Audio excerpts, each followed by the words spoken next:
भाई मैं ना बैंक गई थी, ठीक है, तो भाई उसमें ना मैं अपना अकाउंट क्लोज करवाने गई थी।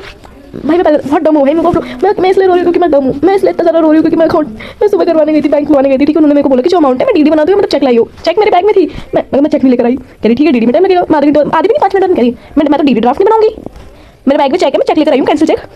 उन्होंने बोला कितने साल की हो, मैंने बोला आपको कितने की लगती हो, कह रही 16। कहा मैं 16 की हूँ। मुझे शर्म नहीं आई। वो पता अपने स्टाफ मेंबर को कह रही कि मतलब वही तो 19-20 साल के बच्चों को पता होता है कि भाई डीडी ड्राफ्ट क्या है, कैंसिल चेक क्या है, ये तो बच्ची है 16 साल की है, इतनी छोटी है, उनको कौन बताए कि मैं 20 की हूँ। ऐसा 3 दिन बाद मैं 21 की हो जाऊंगी। मैं बहुत गंदी, मेरे को उन्होंने साइन करने के लिए बोला, मैंने 3 बार अपने साइन गलत कर आई हूँ, मैं इतना डम फील कर रही हूँ।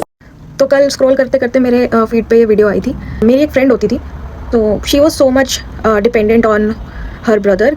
उसको बेसिकली उसकी फैमिली पुश करती थी कि भाई तुझे कोई काम करने की ज़रूरत नहीं है, बाहर जाके तेरा भाई करवा देगा, बैंक के काम, छोटे मोटे कहीं रजिस्ट्रेशन करवानी है। एक बार ऐसी थी कि भाई उसका ना ब्रदर साथ में नहीं था, तो मैं उसको लेके बैंक गई थी कुछ काम से, थोड़ी देर के लिए इधर उधर हो गई। तो मैंने कहा भाई तू फॉर्म फिल कर ले, उसको फॉर्म फिल करना नहीं आया। तो शी वॉज सो एम्बेरेस्ड जब मैं वापस आई, और शी सेड लाइक मुझे यार ये समझ नहीं आ रहा थोड़ा सा, मतलब although she is very educated but उसको वो समझ नहीं आ रहा था उस वक्त, क्योंकि मेरे फादर ने मुझे हमेशा कहा है कि भाई सारे अपने काम खुद करो। तो मुझे आता था तो मैंने उसको हेल्प कर दी। इंट्रोवर्ट होने के कारण उसने एक्चुअली उस पूरी सिचुएशन में उसने थोड़ा कॉन्फिडेंस लूज़ किया, जैसे इस लड़की ने किया है। हमारी पेट्रियार्कल जो सोसाइटी है ना, उसने औरतों को इतना ज़्यादा डिपेंडेंट बना रखा है कि जब भी ऐसा कोई काम करने जाएगी ना औरत, तो उसको बोल देंगे नहीं तेरे पापा करवा देंगे, तेरा भाई करवा देगा, कोई बात नहीं तू मत जा, है ना, अरे तुझे तो आता ही नहीं है।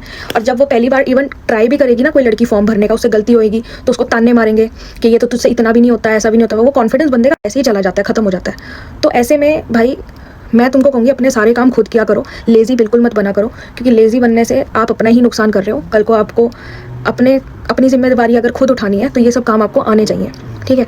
और पहली बार में किसी को नहीं आती, हेल्प लेनी पड़ती है, धीरे धीरे करके सीखना पड़ता है। तो सीखो, क्योंकि इंडिपेंडेंट होने का, एम्पावर्ड होने का जो पूरा प्रोसेस है, उसके छोटे छोटे स्टेप हैं, ये आपको काम आएंगे। अपने सारे डॉक्यूमेंट्स खुद बनवाओ, बैंक के काम खुद करो, छोटे मोटे बल्ब लगाना, ठीक है, स्कूटी चलाना, ड्राइविंग करना, ये सब आपको खुद आना चाहिए।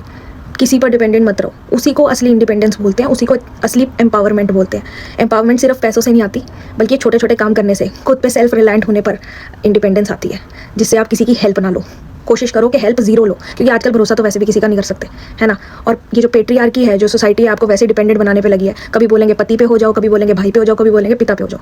आपने नहीं होना, ठीक है, खुद पर डिपेंडेंट रहो बस। एंड टू दिस गर्ल, अरे भाई बहन तू सीख जाएगी, कोई बात नहीं, 1-2 बार और जा, तेरे को आ जाएगा, इतना कोई रॉकेट साइंस नहीं है।